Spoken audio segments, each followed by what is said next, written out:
예, 안녕하십니까. 호주 브리즈번의 김웅재입니다. 이번 주 휴먼 라이브러리는 책이나 영화를 함께 나누는 그런 시간입니다. 제가 2주 전에 미리 광고를 해드렸던 것처럼 오늘 함께 좀 얘기해보고자 하는 것은 다우트라고 하는 영화입니다. 의심이라는 영화죠. 영화가 나온 지는 좀 된 것 같습니다. 뭐한 십몇 년 전에 영화가 나왔는데 그 영화에 출연했던 그 배우들의 명성 이런 것에 어, 이런 거하고 좀 비추어 봐서 한국에서는 좀 흥행에 많이 실패했다고 합니다. 하지만 뭐 제가 보기에 제 생각에는 어, 상당히 좋은 영화였고 그다음에 이 영화가 원래 원작이 연극이었거든요. 그래서 이제 연극이었기 때문에 그 연극의 특성상 그 장면이 자주 바뀌지는 않죠. 그래서 주로 그 이야기 전개가 이제 그 대화를 통해서, 대사를 통해서 이끌어져 가는 그런 형식을 취하기 때문에 이걸 영화로 제작할 때도 상당히 어려움이 있었을 것입니다. 그러나 그것들을 아주 훌륭한 그 배우들이 연기력으로 인정받는 그 훌륭한 배우들의 연기가 이것을 충분히 뒷받침해 주었다고 생각하고요. 뭐 영화를 보셨거나 아니면 이렇게 요약된 것들을 통해서 대충 어떤 영화인지 파악하신 분들도 있었을 것 같습니다. 뭐, 어, 이야기를, 줄거리를 다 얘기해 드릴 필요는 없을 것 같고, 일단 뭐 여러분이 대충 하시는 것처럼 한 그 가톨릭에서 운영하는 그 교구에서 운영하는 이제 학교에서 벌어진 사건이죠.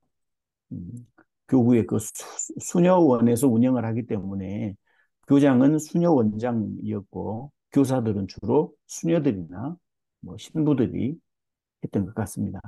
그리고 문제는 그 학교에 이제 그 채플린으로 어, 주인공인 그 신부가 부임해 오면서부터 발생하게 되지요.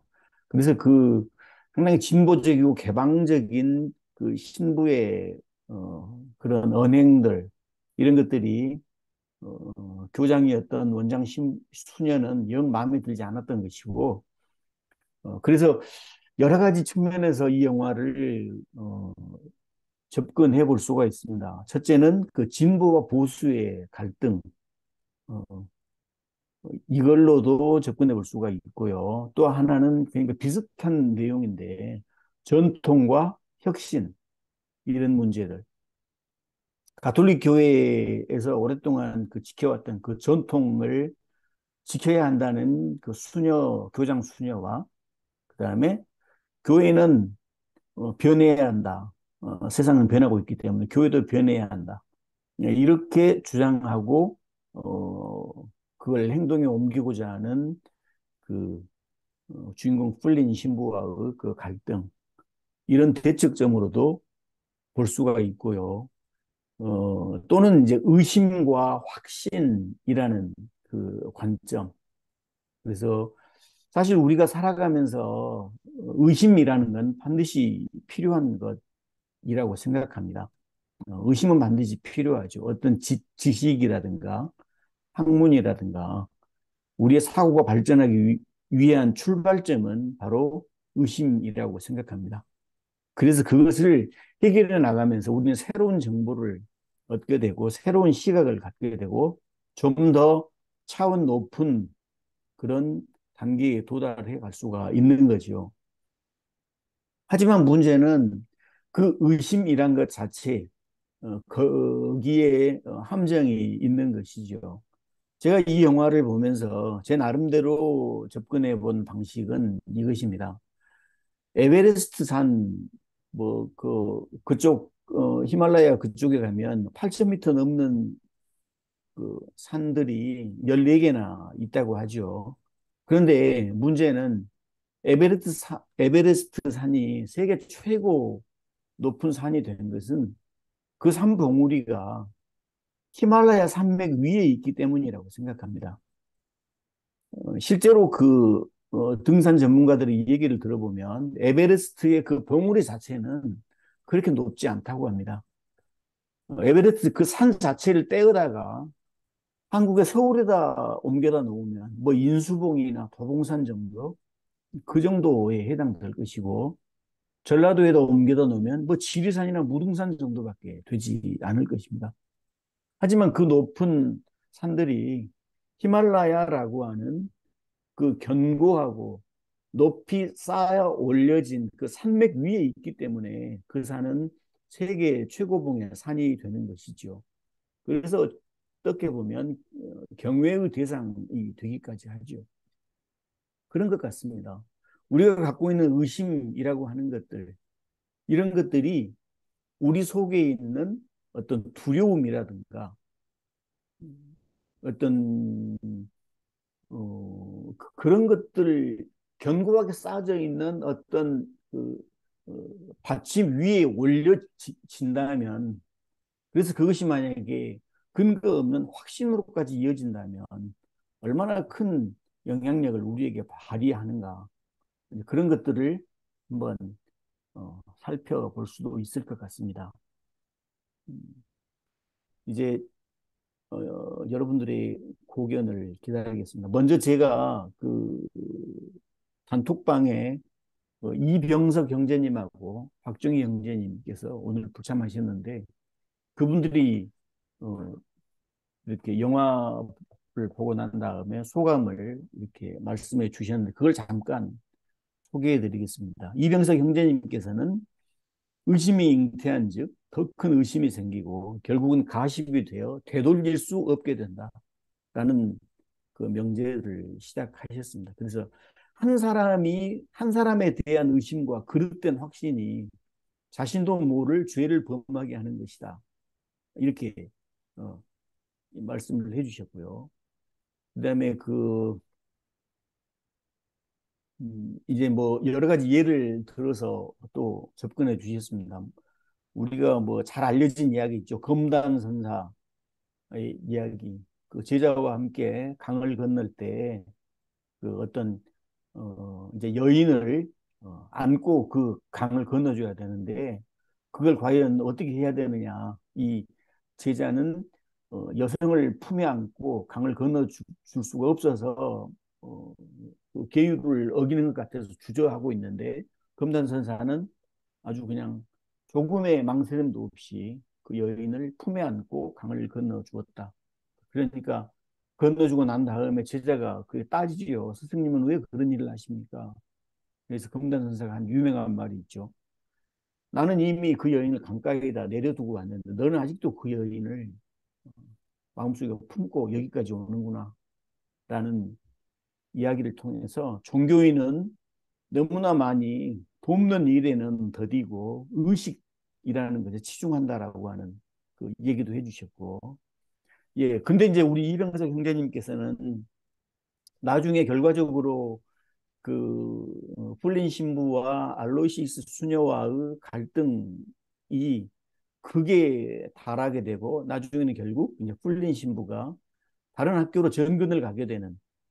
근데 사실 따지고 보면 더 큰 교구에 더 좋은 학교로 가기 때문에 영전했다라고 할 수가 있죠. 근데 이제 이병석 형제님께서는 이 모든 것들이 하나님께서 이렇게 좋은 결과로 계획해 두지 않으셨겠느냐. 그래서 우리가 의심의 수렁에 빠지지 않고 모든 것을 올바른 눈으로 볼 수 있다면 우리는 하나님도 하나님이 원하시는 올바른 눈으로 볼 수 있을 것이다 라는 접근을 해 주셨습니다. 물론 최요한 형제님께서는 또 하나님의 계획이라는 것에 이의를 제기를 하셨고요. 그 다음에 이제 우리 박정희 형제님께서 정말 아주 좋은 그 분석을 해 주셨습니다. 뭐 수녀와 신부의 갈등 이것은 어찌 보면 제3자 입장에서 볼 때는 그 성직자로서 종교적인 선이나 원칙을 수호하려는 것이라기보다 정치적 기득권을 걸고서 벌이는 공격과 방어의 흙탕물 싸움에 불과한 것으로 보일 수도 있다. 아주 좀 날카로운 지적을 해주셨습니다. 그다음에 또 그 나중에는 그 이제 어, 그 풀린 신부에 의해서 성추행을 당한 것으로 여겨지는 그 피해자 도널드 흑인 학생의 어머니가 등장해서 또 이렇게 반전이 이루어지게 되는데 그걸 통해서는 의심을 잉태하게 하는 도덕의 기준이나 가치의 논쟁들이 최소한의 존엄성조차 지켜내기 힘든 삶 속에서는 그런 것들이 모두 사치에 불과한 것이 아닌가라는 그 접근을 해 주셨습니다. 그래서 보이지 않는 신을 믿는 마음이 있다면 자잘한 의심 같은 거, 박정희 형제님께서는 그 스몰 다우트라고 하셨는데 이런 것들도 모두 극복할 수 있어야 하는 것이 아니냐. 하지만 종교적 신념에 대해서는 한치의 의심도 있을 수 없다고 믿는 사람들이 정작 자기 이웃들을 절대 믿지 못하는 이런 모순들 속에 빠진 경우가 많다는 것. 이런 접근들을 해주셨고 우리 박정희 형제님의 놀라운 저는 이제 결론 우리가 이러한 의심의 소용돌이에 아무리 깊게 빠져들어도 그것과 아무나 상관없이 절박한 현실 속에 있는 이웃들은 그대로 그 자리에 있다라는 것. 그리고 그들이 우리에게 던지는 메시지는 세상이 이렇게 돌아가는데 너희들은 도대체 의심만 하고 있을 거냐? 이런 말을 메시지를 들을 수 있다는 이 부분에 대해서는 사실 종교인의 한 사람으로서 되게 가슴이 좀 찔리고 아픈 그런 마음이었습니다. 이제 여러분의 그 의견과 또 토론을 기다리도록 하겠습니다.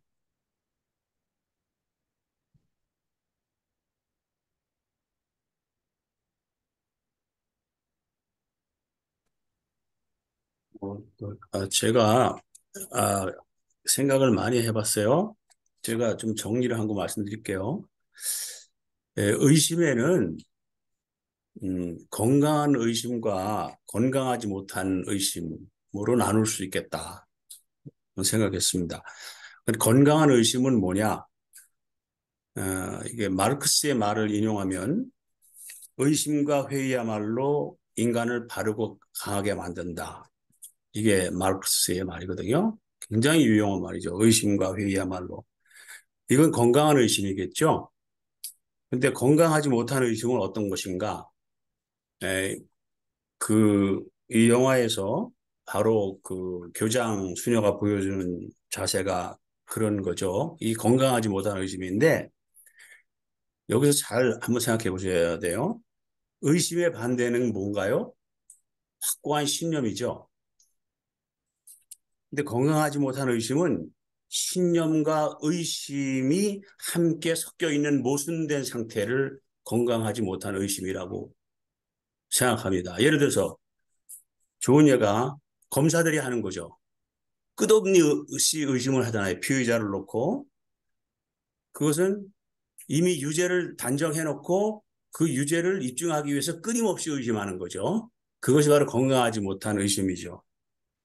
어, 세상에 많은 잔인한 일들이 자신의 신념을 지키고자 하는 이들에 의해서 벌어지죠. 그런 일이 많죠. 그래서 신념 못하지 않게 중요한 것이 저는 의심하는 태도라고 생각합니다. 건강한 의심. 신념을 지킬 줄만 알고 의심할 줄 모르는 사람도 위험한 거고 신념과 의심이 뒤섞여 있는 그 수녀와 같은 그런 것도 아주 위험한 거죠. 그러니까 세상은 자신이 하는 일이 중대한 일이라는 착각을 하고 있는 사람들에 의해서 더 무서운 일이 벌어지죠. 이 수녀 같은 이제 그런 상태죠.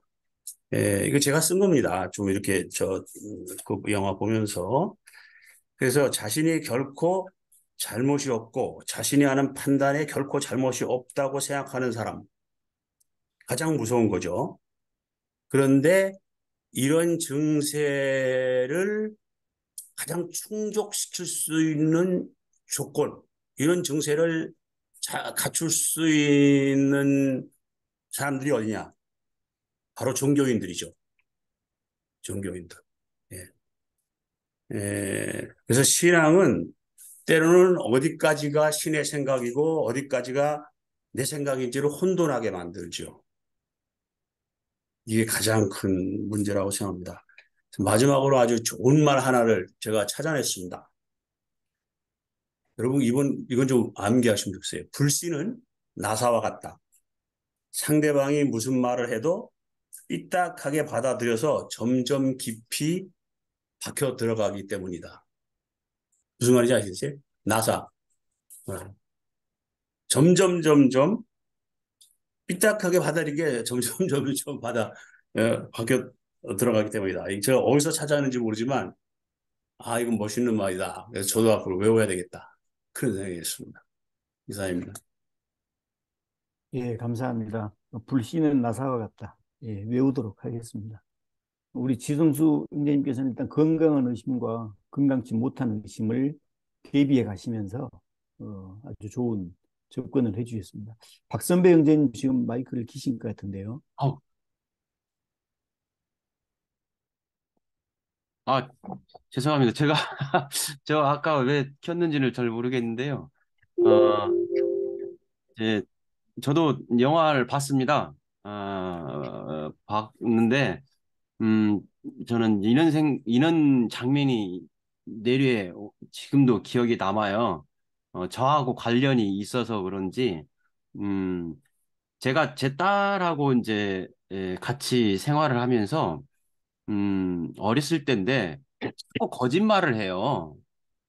그래서 너 왜 이렇게 자꾸 거짓말하냐? 어느 날 한번 제가 다짜고짜 물었거든요. 그랬더니 하는 말이 혼날 것 같아서 거짓말을 했다. 어, 그러니까 내가 너무 강압적으로 얘기를 했었던 거예요. 그간. 그러니까 너 그 일 했으면 나 이전에 많이 혼난 적이 있기 때문에 거짓말이 이제 그 할 수밖에 없는 상황을 몰고 간 거죠. 제 이 교육적인 그런 걸로 인해서.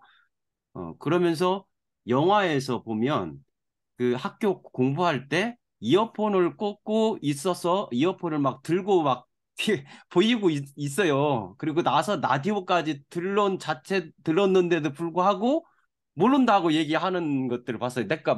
아니, 내거 아니다. 나는 모른다. 이런 식으로 그 눈앞에 보이는 현상은 있는데도 불구하고 부정하는 아이를 한 봤거든요. 그래서 이 저런 환경이 그러니까 어떤 그 사람을 그렇게 눈에 보이는 것도 부정하게끔 만든다. 그래서 나의 그 교육적인 그런 면도 일면 그런 것이 있지 않았는가. 그래서 참 무섭다라는 생각이 했어요. 이 교육을 부모로서 잘못하면 그런 식으로 참 이상한 사람이 돼버리잖아요. 눈에 보이는 증거도 무시해버리게끔 만드는 참 어처구니 없는 그런 것을 생각이 됐었고요. 그래서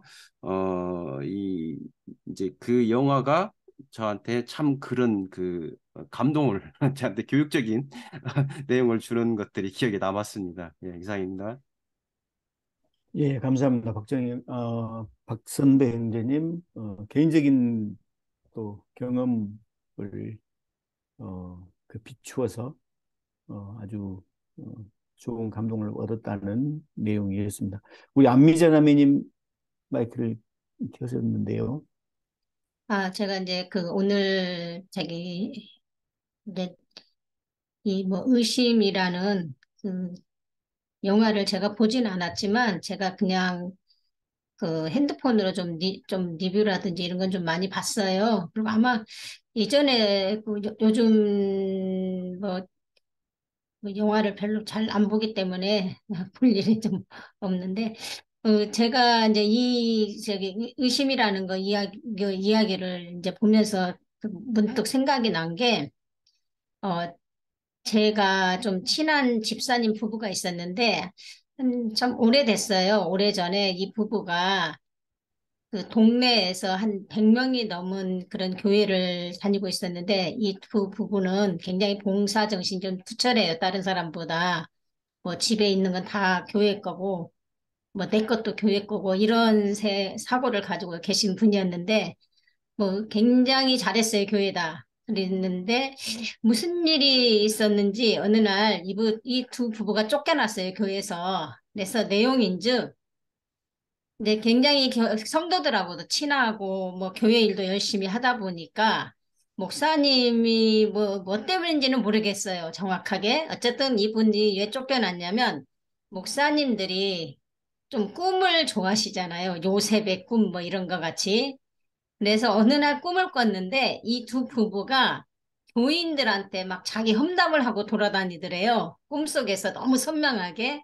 그래서 이 목사님이 아마 꿈에 뭐 가끔 꿈이 맞았겠죠. 그래서 이 두 부부가 내 험담을 하고 다니는구나 해서 어느 날 불러가지고 내 꿈에서 너네들이 이렇게 막 험담을 하고 다니더라. 근데 정말 험담하고 다닌 거 맞지 하면서 교회를 나가줬으면 좋겠다 하더래요. 그래서 쫓겨난 적이 있었답니다.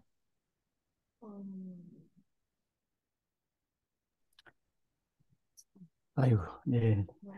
참, 어떻게, 어떻게 참 말씀드리기도 좀 민망한 그런 사건들이 있었네요. 근데 사실 뭐, 들어보면, 아니, 어떻게 이런 황당한 일이, 근데 그렇게 황당한 일이 많이 일어나는 곳이 바로 우리들 세계인 것 같습니다. 예, 대신 사과드리겠습니다. 우리 정영민 형제님, 네, 마이크 켜주시겠습니까? 감사합니다. 저는 뭐 영화 광이긴 한데 그 다우트란 영화는 보겠다라고 말씀을 저 생각은 가졌지만 설득 영화가 보게 되지는 않았어요. 근데 이번에 제가 이번 기회로 영화를 볼 수 있었습니다. 물론 막 메릴 스트립 그리고 또 타계한 우리 필립 세이모어 제가 상당히 좋아하는 배우인데 아주 그 연기가 정말 쉬운 말로 쩔게 잘 해주셨는데요. 저는 뭐 우리 지성생제님께서 그 건강한 의심 그거는 아마 의심의 해석학 우리가 이렇게 신학적으로 얘기하거든요. 굉장히 그 진실을 밝혀내는데 확신만큼이나 강력한 무기가 성경을 보면서 의심의 해석학으로 그래서 여성들이 사실 의심의 해석학으로 이때까지 남자들이 의심하지 못한 부분을 의심하면서 진심 또는 신앙적 확신을 밝혀냈다라고 저도 취할 수밖에 없다라는 생각을 해봅니다. 그렇지만 사실은 우리 박정희 형제님께서 글로 쓰셨던 것과 궤를 굉장히 같이 하는데요.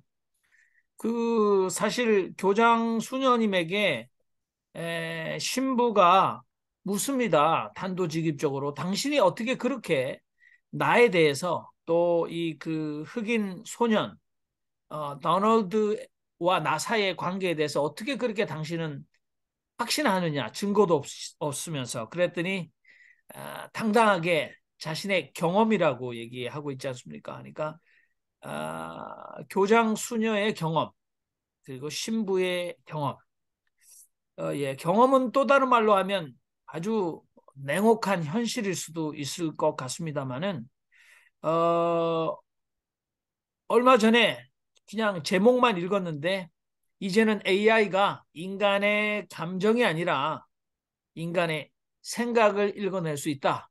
그런 기술까지 주어졌다 그러는데 뭐 확인을 제가 과학자들한테 해봐야 되겠습니다. 사실은 제가 키우는 강아지도 제 호흡이나 호르몬이 나올 때 나는 냄새를 맡아서 있는지 제 감정을 어떤 주변의 인간, 바로 옆에 있는 이 인간보다도 훨씬 더 자세하게, 섬세하게 터치를 해주거든요.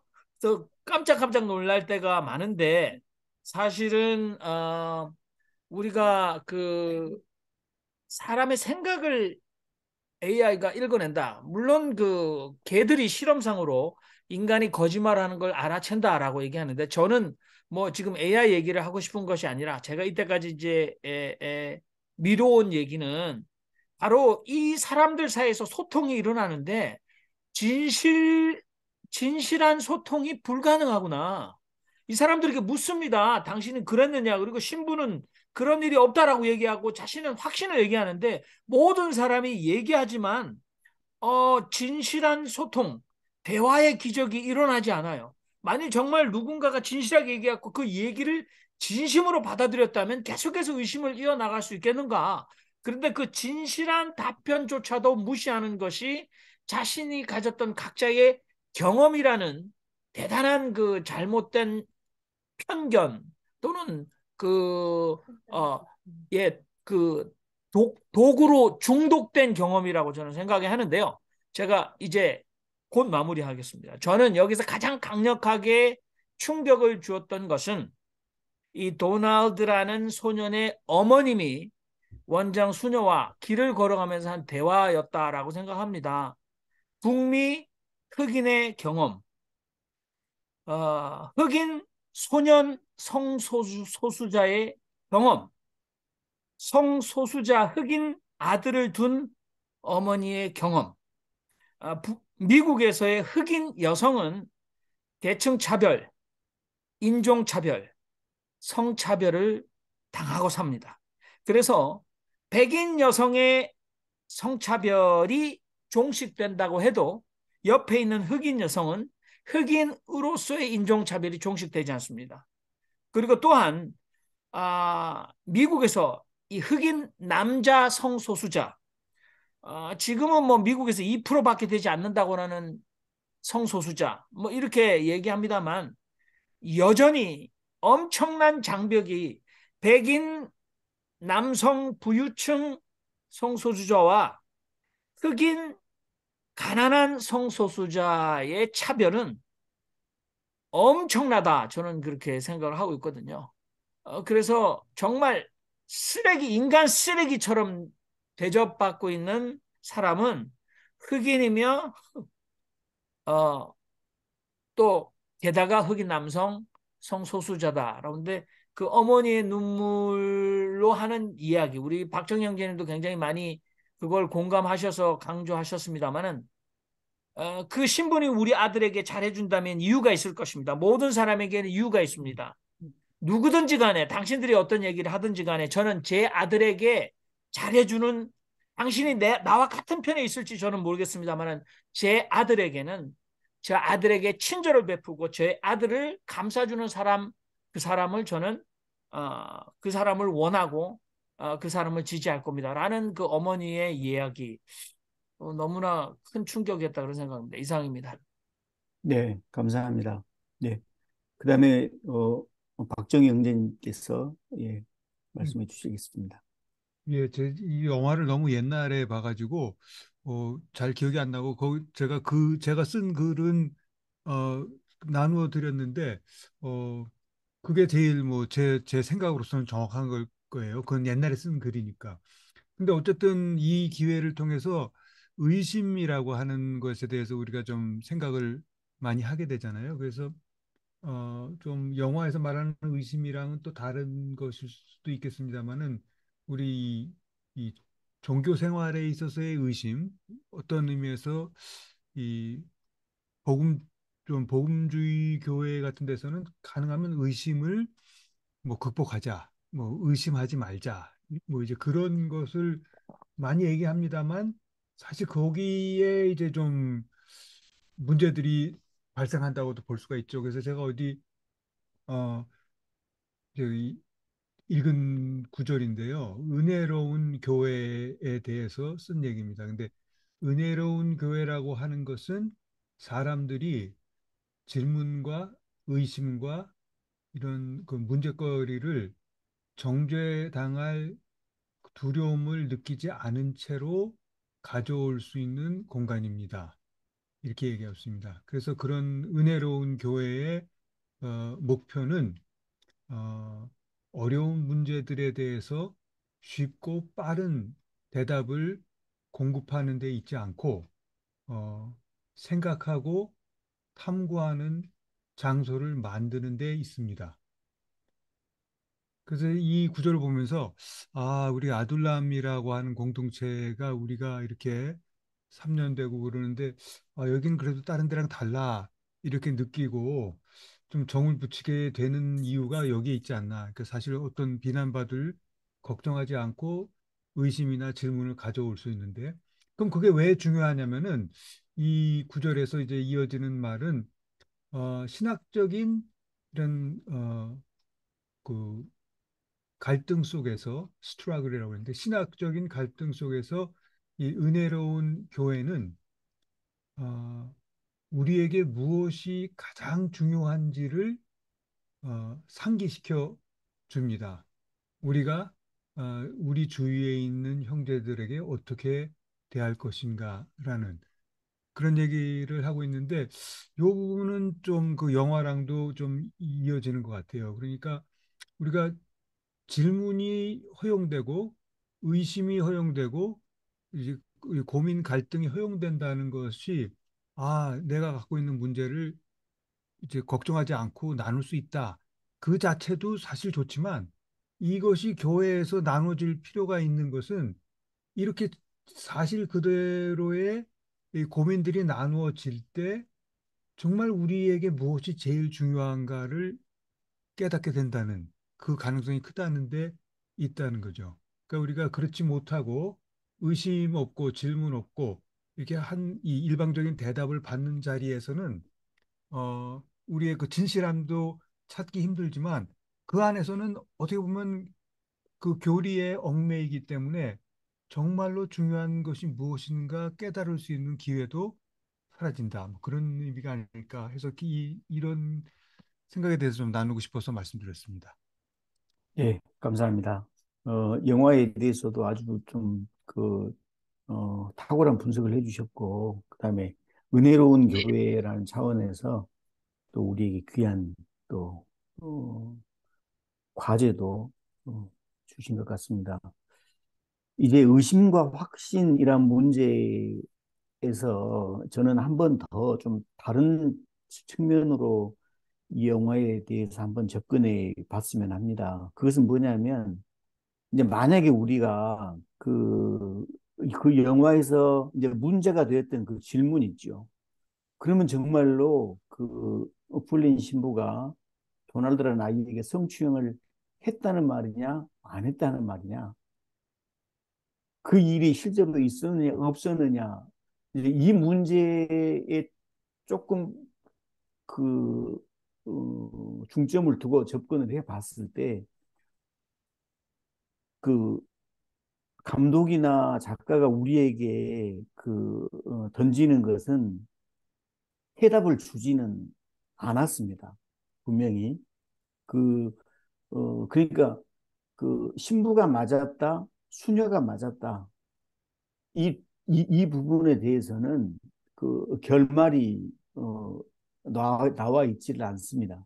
이동규 형제님께서 아주 싫어하시는 거 열린 결말, 관객들이 각자 생각하게 하는 그런 형식으로 영화를 이끌어 나갔는데요.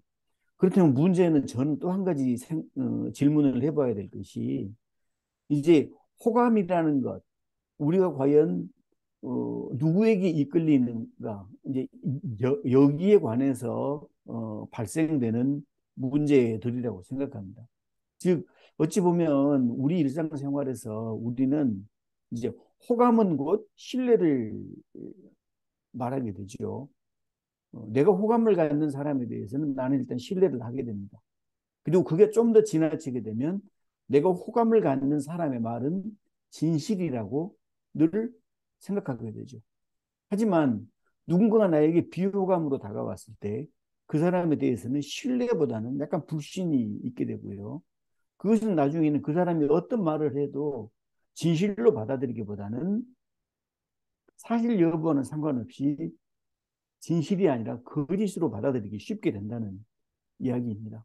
그렇다면 이제 우리가 이제 그 풀린 신부 입장으로 우리는 주로 이렇게 생각을 할 수가 있습니다. 이건 맞을 거야. 왜냐 의심과 확신이라는 그 카테고리 속에서 이 두 사람의 갈등 관계에 접근하다 보면 수녀는 그냥 막연한 아무런 증거도 없는 의심만 가지고 접근을 했고 신부는 거기에 저항하는 입장이니까 아, 신부가 좀 옳은 것 같다라고 접근할 수도 있는데 만약에 그 질문이 있죠. 제가 던졌던 질문.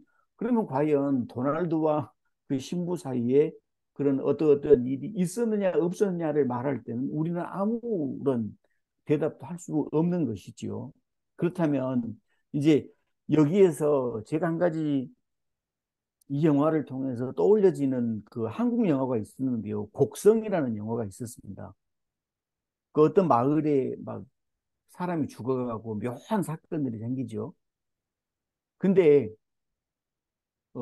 거기에서 그 범인을 사람들은 누구로 지목하냐면 그 일본에서 온 무당 외지인으로 지목을 합니다.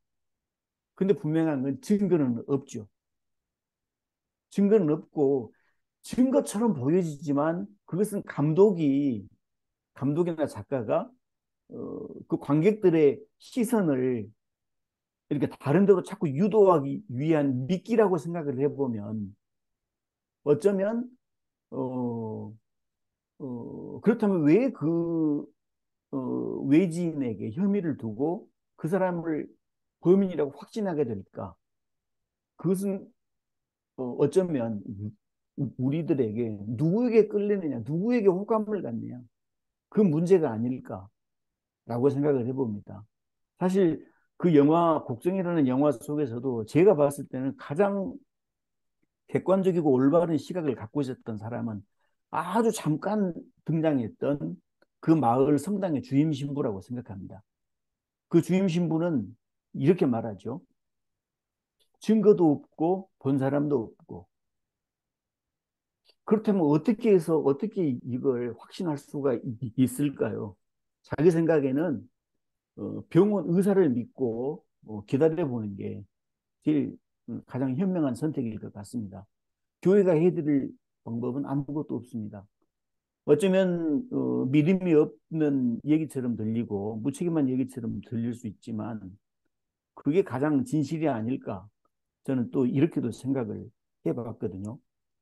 예, 그래서 과연 이제 이런 입장 부분으로 접근을 해본다면 우리 삶 속에서 내가 하고 있는 일은 과연 옳은 일인가라는 것도 좀 생각을 해볼 필요가 있습니다.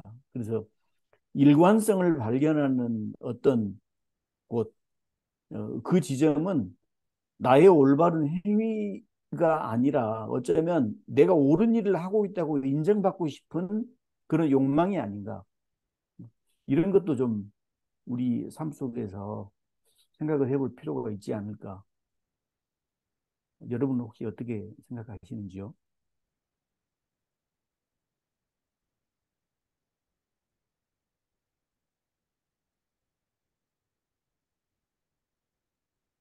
김경일 신부님, 예, 김경일 신부님 말씀해 주십시오. 저는 좀 다른 얘기를 하고 싶은데요. 그, 제가 이제 전도사 시절에 교회를 지었어요. 근데 이 교회를 지으려니까 이 정사각형으로 지어야 되는데, 그, 그때 제가 없을 때, 교회가 비어 있을 때, 사제가 없을 때, 수녀님이 한번 오셔가지고, 결국 이제 본원에서 나온 수녀죠. 근데 그분이 이제 거기다가 컨테이너 박스 같은 걸로 해서 이제 수녀원을 짓고, 그 앞에 꽃밭을 조성해 놨는데, 그거를 좀 침범하게 된 거예요. 그러니까 그 수녀님이 신자들을 계속 선동해가지고 교회를 못 짓게. 그러니까 이제 교회는 짓는 걸로 결론이 났는데 이 수녀님이 계속 못 짓게 하니까 교회가 끝없이 분열에 빠졌어요. 근데 그것뿐만 아니라 이제 이 수녀가 또 주교님을 움직이고 신부들을 움직여가지고 이 서품 받지 못한 저에게 계속 이제 압력이 들어오는 거예요. 그러니까 어쨌든 간에 또 성당을 짓겠다는 분도 또 강력해서 하여튼 성당을 짓긴 지었는데 그 수녀가 성당 지으면서 먼지가 많이 날아온다 해서 결국은 수녀원을 나갔습니다. 근데 그 수녀도 이제 수녀 원장하고 싸워서 나와서 독립한 분인데 근데 이분이 어떻게 했냐면은 단열재로 쓴 유리솜을 뭉쳐가지고 성당 마당에 놓고 떠났습니다. 이건 유리솜은 이렇게 노출되면 안 되는 건데, 저한테도 굉장히 큰 상처가 됐습니다, 그게. 아니, 어떻게 이럴 수가 있나. 그랬는데, 어쨌든, 그 수녀님은 또 딴 데 가서 지어가지고, 그, 뭐, 잘 되고 있다 그러더라고요.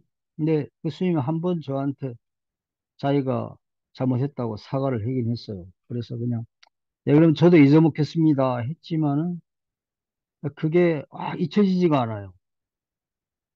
그리고 또 이제 수녀님이 또 계속 연락이 와요. 다른 수녀들이. 수녀 원장하고 싸워가지고 갈 데가 없다고. 그래서 그렇게 이제 독립해 나온 수녀원을 여러 군데를 알아둬가지고 이제 되게 수녀들을 이제 보내기도 하고 그랬는데, 이 영화에 대해서는 제가 옛날에 그 줄거리를 읽고서는 안 봤습니다. 왜냐하면 그 수녀님에 대한 이미지가 안 좋아질까 봐 사실 안 봤어요.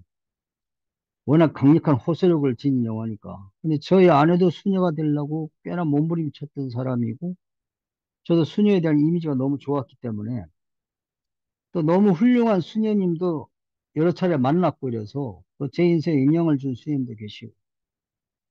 근데, 이게 또 제일 가까운 친구가 감옥에서 나오자마자 수녀님하고 결혼을 했는데, 수녀님 그렇게 천사 같았대요. 근데 그 수녀가 한 10년 동안 얼마나 내 친구를 학대를 했는가. 결국 이혼 소송을 했는데 3년이나 걸렸는데 결국 내 친구 졌어요. 재판에서. 왜냐하니까 그 수녀 출신 아내가 자기도 안 가는 제사까지 다 챙겨가지고 그거를 인증을 샷을 찍어가지고 재판부에 냈기 때문에 이렇게 부부 생활 잘하고 있는데 무슨 이혼이 이렇게 돼서 졌단 말이에요. 예전에 그런 걸 보면서 뭘 느끼냐면 수녀님이 수행하기에는 굉장히 어려운 환경에 있구나 하는 걸 제가 느꼈어요. 사제도 마찬가지지만. 왜냐하면 너무 폐쇄된 공간에서 사니까 모든 공동체 생활이 다 그렇지만 밖으로 배출할 수 있는 공간이 없으면 한 10배로 그 스트레스가 증폭이 돼요. 그러니까 그 안에서 지옥 같은 생활을 하는 수녀님이 계시다는 게 이제 현실입니다. 그래서 그 수녀님이 아주 천사 같은 분이라면 굉장한 수행을 하고 계시는 분이라고 저는 그렇게 생각하게 된 겁니다. 그래서 뭐 다 그렇다, 어떤 사람은 괜찮지 않냐 이런 얘기가 아니라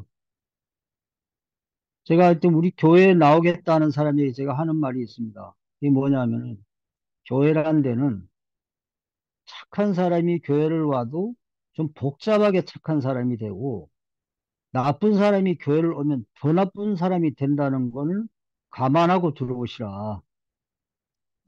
제가 그걸 꼭 얘기를 합니다. 교회 와서 이단으로 빠지는 사람이 또 많다. 그러니까 뭘 본질적으로 좀 봤으면 좋겠다. 좀 이게 제가 너무 좀 지나친 얘기를 하는지 모르겠지만 그냥 저도 이제 경험에 의한 확신범이겠지만 하여튼 그 수녀님들의 고충을 듣다 보니까 이게 얼마나 고통스러운 생활인가. 또 그런가 하면 또 어떤 사람은 또 그 남을 웃기는 걸로 또 수녀 생활을 하는 분도 계시더라고요. 굉장히 절대 긍정이죠. 그런 분은 또. 단번에 사람을 웃기게 하는 또 재주가 있는 수녀님도 만났고. 이제 그런 수녀는 이제 전국의 수녀원을 다니면서 웃기는 일을 하고 있더라고요. 그러니까 우리는 하여튼 그 사람을 지금 이 영화 자체가 뭐라자면 이게 대복의 폭력 또 그 이미지의 폭력 아니냐. 사람은 그냥 있는 그대로 봐야 된다. 이런 말씀을 드리고 싶습니다. 죄송합니다. 예, 감사합니다. 수녀와 신부와의 그 정당한 관계를 또 말씀해 주셨습니다. 음, 뭐 영화가 좀 이렇게 어, 예, 스테파니 자매님. 네. 지금 이렇게 이렇게 사운드가 사운드가 좀 좀 목사님 다 노래방 노래방 사운드가 사운드가 이렇게 이렇게 목사님 거 다 안 꺼서 다 그래. 껐어요. 다 끝까지 다 끝까지 내렸어. 내렸어. 끝까지. 두 사람이 나란히 앉아 있어서 그런 것 같습니다. 이제 아니야. 괜찮으신지요? 네. 끝까지 다 껐다고 옆에서. 네, 저는요, 여기 그 영화에 처음에, 확신이 없을 때 의심은 확신만큼 강력하고 끈질긴 놈이 된다. 이런 대사가 있었어요. 정말 의심이라는 거를 처음 그냥 제가 이렇게 이제 지난주에 들었을 때 먼저 제일 머리에 떠오른 것이 오셀로였습니다. 제가 옛날에 우연한 기회에 이제 그 영국 사람들이 하는 그 오셀로라는 그 연극을 보게 됐는데, 그걸 보면서 사람의 감정이라는 게 저렇게 그 자기 부인을 의심하는데 이 사람 귀에 매일 들리죠. 그 여자가 어떻게 했고 막 이렇게. 그게 참 굉장히 무섭다는, 제가 아주 어렸을 때 봤어요. 사실은 그 연극을 한 20대 초반이나 뭐 이렇게 본 것 같은데, 그 어린 나이에 저런 의심의 씨가 이렇게 마음에 들어온다는 게 얼마나 무서운 일이다라는 거를 아주 그 연극을 보면서 굉장히 제가 공포심을 느꼈던 것 같아요. 그래서 살아오면서 의심 그러면 항상 첫 번째로 떠오르는 게 그 연극의 그 장면이었어요. 그 부인이 자기는 그런 게 없다고 막 애원을 하는데 그 사람이 이렇게 죽이는 뭐 그런 거를 어렸을 때 보고 아주 굉장히 제가 이렇게 충격을 많이 받았던 것 같은데, 이번에도 역시 그 영화 이제 얘기를 처음 나눠 주셨을 때 바로 머릿속에 들어온 게 그 얼만큼 그 작은 그 씨앗 같은 의심 하나가 점점 커질 수 있느냐. 그 다음에 그게 한번 의심에 이렇게 중독이 되는 것 같더라고요. 제 느낌에는. 그렇게 되면 정말 무섭게 거기에 대한 확신이 그냥 매일매일 자라난다. 그런 생각이 들었습니다. 그래서 진짜 그 대사에 확신이 없을 때는 그 의심이라는 놈이 확신만큼 강력하고 아주 끈질긴 놈이 된다. 그게 아주 100% 저는 공감이 갔고요. 그 여자 선생님이 우리가 그 루즈벨트 대통령인가 뭐 누구 얘기를 하면서 우리가 두려워할 것은 두려움 그 자체다. 그래서 제가 이제 그걸 말을 조금 바꿔봤어요. 정말 우리가 의심해야 되는 것은 의심이라는 그 자체가 아니냐. 그래서 정말 그 작은 아주 사소한 의심이 눈덩이처럼 불어날 때 얼마나 위험해질 수 있다. 그런 거에 대한 아주 굉장한 생각을 하게 됐습니다. 그리고 말씀들 우리가 나눈 것처럼 우리는 그 자기가 가진 틀 안에 어떤 확신이 얼마나 우리들한테 위험한, 그러니까는 정말 신을 우리가 생각할 때 우리 틀 안에 가둬놓은 신에 우리가 매달려서 모든 일을 그것으로 잣대를 삼게 되면 정말 무서운 결과를 초래할 수 있다는 그런 생각을 하게 됐습니다. 정말 저도 영화를 보면서 굉장히 좋은 시간 가졌습니다. 감사합니다. 예, 스테파니 자매님 감사합니다. 예, 오텔로 어 저는 이제 그 오페라로 많이 그 예, 그 베르디 오페라로 이렇게 그걸 좀 자주 봤는데 그 도밍고가 그 이렇게 오텔로로 나온 그 오페라 아주 이제 유명하거든요. 근데 막 도밍고가 진짜 그 오텔로 역을 하면서 그 노래를 부르는데 아마 그걸로 도밍고가 크게 성공하지 않았나, 성공한 성악가가 되지 않았나 싶어요. 연기를 하는데 진짜 이 관자놀이 이런 데가 막 이렇게 핏발이 서는 그런 모습들을 보고 막 섬찟 저도 그렇게 되기도 했었습니다. 예, 아주 좋은 나눔 감사합니다. 혹시 또 다른 형제 자매님들 나누실 분 안 계십니까? 영화가 그 재밌고 막 그런 영화가 아니라 되게 무겁고 좀 여러 가지 생각하게 하는 영화였는데요. 지성수 형제님 마이크를 아까 안미자 네. 자매님이 그 저기 목회자한테 사기당한 그런 얘기를 해서 저는 저 신자한테 사기당한 얘기를 하나 할게요. 제가 목회할 때 어떤 아주 기도를 많이 하는 집사님이 있었는데 이분은 기도를 많이 해놓고 다른 신자들 집에 찾아가서 뭐라 하면 내가 아무개 집사님을 위해서 기도해 보니까 이러는 거예요. 그러니까 그 집사님이 오면은 누구나 다 어이구 겁이 나는 거예요. 그러고서 그러니까 기도로 남의 사생활을 간섭하는 거야. 아무개 이 사람 기도해 보니까 그리고 그 집 일을 간섭하는 거예요. 그러니까 그분은 막 이렇게 어떻게 할 수가 없는 거예요. 전부 다 그분만 오면 다 피하는 거야. 또 실제로 기도를 또 많이 하고.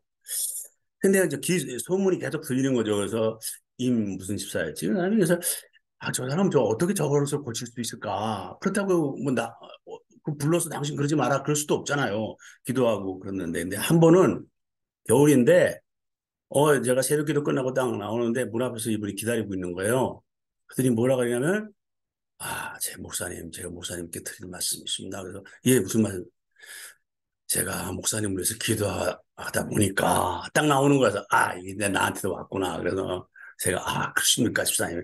아유 고맙습니다. 그러면 저도 그 말씀을 제가 이제 준비를 하고 그냥 준비 없이 했으면 그냥 당했겠죠. 근데 이제 마음속에 준비를 하고 있었기 때문에 저도 집사님 말씀을 좀 들으려면 저도 기도하고 들어야 되지 않겠습니까? 그러니까 내일 아침에 우리 얘기합시다.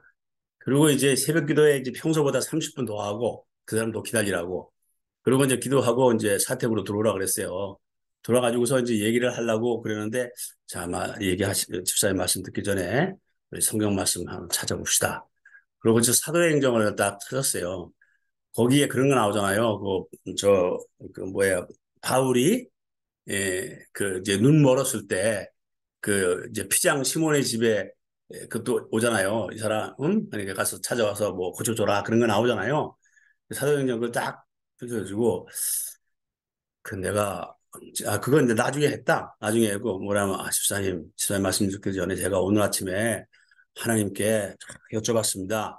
임 집사님 저에게 보내셨느냐고. 어? 어? 그랬더니 하나님 아무 말씀 없으시대요. 네, 그랬어요. 근데 성경 여기 보라고. 여기 분명히 하나님 보내면 이쪽에도 연락이 있었지 않냐고. 피장 시몬의 집에. 여기 이렇게 보라고 이렇게 돼 있지 않냐고. 그래서 그래놓고 나중에 어딜 그따위로 이렇게는 못하고 다시는 그러지 마시라고 그렇게 해서 물리친 적이 있어요. 뭐 때로는 신자들도 그런 엉뚱한 사람도 있어요. 예, 감사합니다. 그런 신도들은 어디나 다 있나 봐요. 저도 한인 목회할 때 그런 분이 한 분 계셨거든요. 근데 그분은 다른 성도들한테는 잘 안 그래요. 근데 저한테만 맨날 목사님, 제가 기도해 보니까 목사님 회개하시래요. 이런 얘기들을 자주 해가지고, 막 스트레스가 되게 막 되었던 기억이 납니다. 뭘 하긴 회개할 거야 많죠. 네, 예, 그런 경우도 있었습니다. 예. 최재구 형제님, 예, 말씀해 주십시오. 예, 저는 이제 영어를 안 봤습니다. 안 봤고 이제 오늘 그 토론하는 이야기를 들어보니까 이제 수녀와 신부 사이에 있었던 뭐 실제로 있었는지 없었는지 모르지만은 그것을 이제 바탕으로 해가지고 의문이라고 하는 주제를 통해서 이제 그 사람들에게 이제 많은 것을 알리는 것 같은데 사실은 이 의문은 과학기술에서는 의문으로부터 모든 것이 다 시작을 하거든요. 그러니까 과학기술 문명의 발전은 의문으로부터 시작하는데 그런 의문은 아주 제일 바람직한 그런 의문이 아닐까 그렇게 생각을 합니다. 그런데 정말로 이제 악랄하고 정말로 나쁜 의문. 요즘 이제 오늘 그 의문이라고 하는 이제 주제를 가지고 이야기를 하다 보니까 요즘 한참 말이 많은 김남국이가 생각이 납니다. 그 김남국이를 갖다가 그 젊은 청년 하나 그 뭐 코인 거래를 했다 해가지고 얼마나 그냥 악랄하게 막 쑤셔대고 그냥 뭐 민주당 그 젊은 애들까지도 그냥 거기에다가 뭐 의문을 품고 이렇게 하면서 이제 그동안 경과 폭력 집단이 잘못했던 그런 모든 잘못됐던 것들을 또 어떻게 그냥 막 은폐시키고 덮는데 아주 악랄하게 이용을 하면서 그런 관점에서 보면은 그런 정말로 악랄한 정말로 나쁜 그런 의무는 배제가 돼야 되는데 인간이 존재하는 한은 그런 것은 또 불가능하겠죠.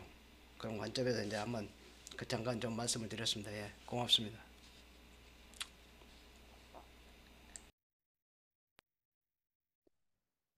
예, 감사합니다. 이제 시간이 뭐 이렇게 다 된 것 같고요. 어, 어, 일단 뭐 여러분이 좋은 그 나눔들을 해주셔서 대단히 감사합니다. 어, 제 생각에는 그 이제 이 영화를 통해서 처음에 우리 지성준 선생님께서 말씀하셨던 것처럼 뭐 이렇게 건강한 의심, 건강치 못한 의심, 뭐 이런 것들을 우리가 좀 생각하는 걸로 이렇게 대부분 이렇게 의견들이 모아지지 않았나 그렇게 생각이 됩니다. 사실 뭐 근대 철학의 그 전환점이라고 불리는 그 데카르트가 했던 말 중에 나는 뭐 생각함으로 존재한다. 그래서 그 생각한다는 게 뭐 그냥 띵킹이 아니라는 걸 우리가 다 알지 않습니까? 그건 어찌 보면 의심이고 회의죠. 근데 그런 회의로부터 모든 발전이라든가 변증법적인 그 진행이 이렇게 이루어지고 또 나은 쪽으로 이렇게 발전을 해 나가는데 문제는 이제 의심을 위한 의심이라든가 이런 것들이 돼서 나중에 확신이 되어버려서 그것들이 남을 공격하는 그런 단계까지 이른다든지 아니면 내가 하고 있는 것, 내가 주장하는 것, 이것이야말로 가장 분명한 확신이라는 것, 진실이고 사실이라는 것, 여기에만 매몰되지 않는다면 우리 삶은 정말 뭐 어떤 것을 막론하고 상황을 막론하고 더 좋아질 것 같습니다. 그래서 이제 우리 끝으로 저는 그 박종희 형제님께서 정리해 주신 그 부분을 가지고 이제 그 결론을 좀 삼았으면 합니다. 본질적인 의심과 혼돈을 겪게 되더라도 그에 대한 정직한 고민이 수용되고 감싸지는 연대가 있다면 인간들이 서로 의심하고 불신하는 일이 줄어들 것이라 아주 그 좋은 말씀을 남겨주셨습니다. 예, 오늘 휴먼 라이브러리 여기서 마치도록 하겠습니다. 감사합니다.